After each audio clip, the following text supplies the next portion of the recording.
إن الحمد لله نحمده ونستعينه ونستغفره ونعوذ بالله من شرور أنفسنا وسيئات أعمالنا من يهده الله فلا مضل له ومن يضلل فلا هادي له وأشهد أن لا إله إلا الله وحده لا شريك له وأشهد أن محمدا عبده ورسوله يا أيها الذين آمنوا اتقوا الله حق تقاته ولا تموتن إلا وأنتم مسلمون يا أيها الذين آمنوا اتقوا الله يا أيها الناس اتقوا ربكم الذي خلقكم من نفس واحدة وخلق منها زوجها وبث منهما رجالا كثيرا ونساء واتقوا الله الذي تساءلون به والأرحام إن الله كان عليكم رقيبا يا أيها الذين آمنوا اتقوا الله وقولوا قولا سديدا يصلح لكم أعمالكم ويغفر لكم ذنوبكم ومن يطع الله ورسوله فقد فاز فوزا عظيما أما بعد فإن خير الحديث كتاب الله وخير الهدي هدي محمد صلى الله عليه وسلم وشر الأمور محدثاتها وكل محدثة بدعة وكل بدعة ضلالة وكل ضلالة في النار أعوذ بالله السميع العليم من الشيطان الرجيم من همزه ونفخه ونفثه بسم الله الرحمن الرحيم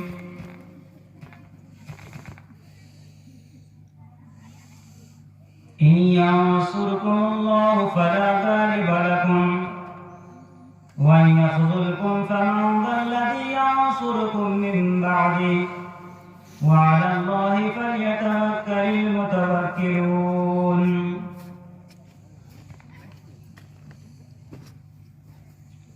رب اشرح لي صدري ويسر لي أمري واحلل عقدة من لساني يفقهوا قولي سبحانك لا علم لنا إلا ما علمتنا إنك أنت العليم الحكيم اللهم لا سهل إلا ما جعلته سهلا وأنت تجعل الحزن إذا شئت سهلا اللهم زينا بزينة الإيمان واجعلنا هداة مهتدين رب زدني علما وارزقني فهما آمين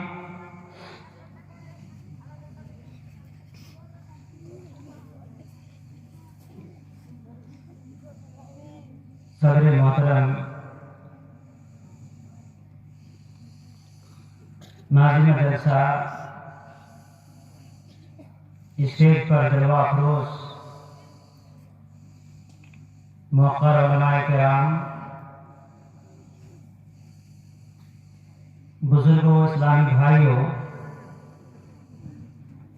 پردہ نشین ماؤں اور بہنوں اور پیارے بچوں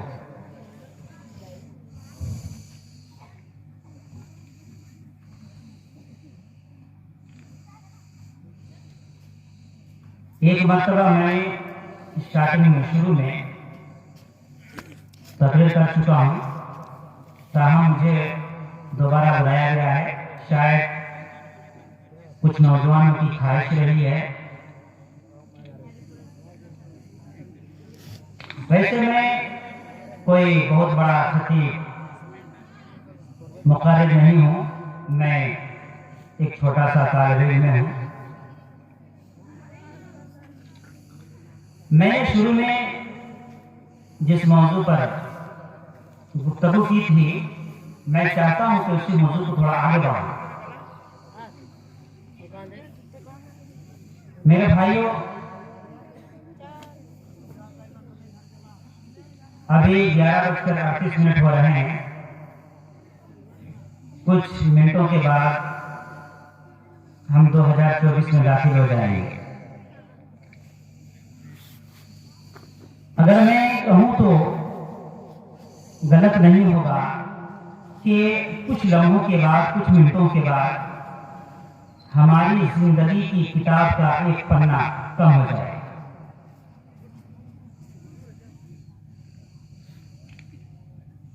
ہمیں جو عمر ملی ہے اس میں سے 1 سال کم ہو جائے،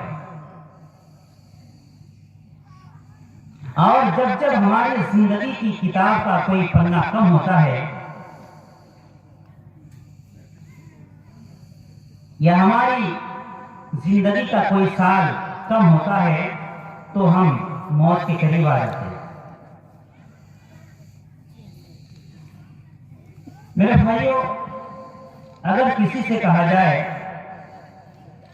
کہ آپ آئندہ کل مرنے والے ہیں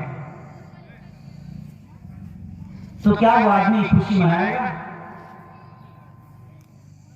اپنے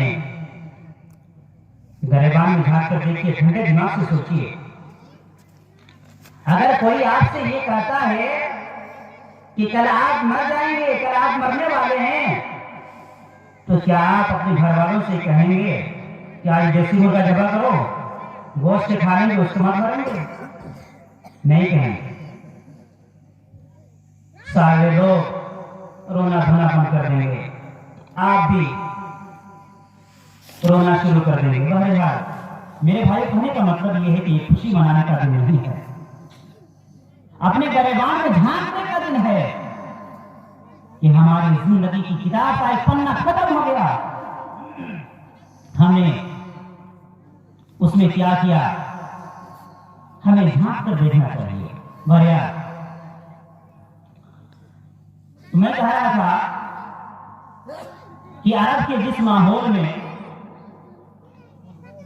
رسول اللہ صلی اللہ علیہ وسلم تشریف لائے تھے، عرب کی جس بستی میں، جس شہر میں رسول اللہ صلی اللہ علیہ وسلم پیدا ہوئے تھے،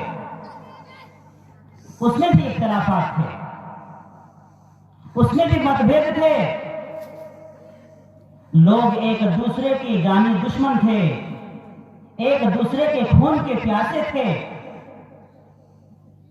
معمولی باتوں پر خون کی ندیاں بہ جاتی تھیں، خاندانی اور گروہی اختلافات مدت العمر چلتے رہتے تھے، قبیلہ کا، خاندان کا دشمن تھا۔ لیکن جب انہیں جانی دشمنوں کو اسلام کی دولت ملی تو بھائی بن گئے، ذاتی دشمنی کو فراموش کر دیا اور دینی اخوت کی بنا پر ایک دوسرے کے ہمدرد اور خیرخواہ بنا۔ مدینہ کے انصار 2 مشہور قبیلوں اوس اور خزرج میں منقسم ہو گئے تھے، اور برسوں سے، صدیوں سے ان کے درمیان بھی دشمنی چلی آ رہی تھی۔ وہ بھی گلے مل گئے، بھائی بن گئے، ایک دوسرے کے خیرخواہ بن گئے، اور ان کی دشمنی ایک تاریخ بن کر رہ گئی۔ اللہ رب العالمین ارشاد فرماتا ہے، وَأَلَّفَ بَيْنَ قُلُوبِهِمْ لو انفقت ما في الارض جميعا ما الفت بين قلوبهم ولكن الله الف بينهم انه عزيز حكيم۔ اللہ رب العالمین نے ان کے دلوں کو جوڑ دیا، اللہ رب العالمین نے ان کے دلوں میں الفت و محبت پیدا کر دی۔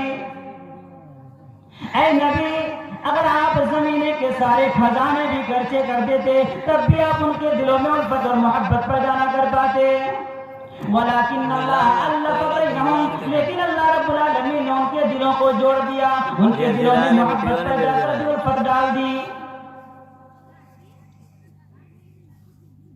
میرے بھائیوں، صحابہ کرام نے جب اسلام قبول کیا، جب صحابہ کرام اسلام کے اندر داخل ہوئے تو انہوں نے برسوں کا جھگڑا منٹوں میں ختم کر دیا. اور ہمارا حال یہ ہے کہ ہم مسلمان کے گھر پیدا ہوئے، مسلم گھرانے میں پلے بڑے، اللہ رب العالمین کے فضل و کرم سے اسلام کی دولت ہمیں برسوں سے نصیب ہے، لیکن ہمیں تو اپنے اختلافات کو ختم کرنے کے بجائے بڑھاوا دینے میں لگے ہوئے ہیں. آپسی بھید بھاؤ اور اونچ نیچ کو مٹانے کے بجائے طول دینا پسند کرتے ہیں. گلے ملنے اور بھائی بھائی بن جانے میں اپنی حقیقت سمجھتے ہیں، اپنی بے عزتی سمجھتے ہیں. ہم دنیا بھر کے نظام چکروں میں مبتلا ہیں، طرح طرح کے اختلافات میں مبتلا ہیں، اور کسی کو بھی اسے ختم کرنے کی فکر نہیں ہے. میرے بھائیوں، کیا ان حالات میں ہم آگے بڑھ سکتے ہیں، ترقی کر سکتے ہیں؟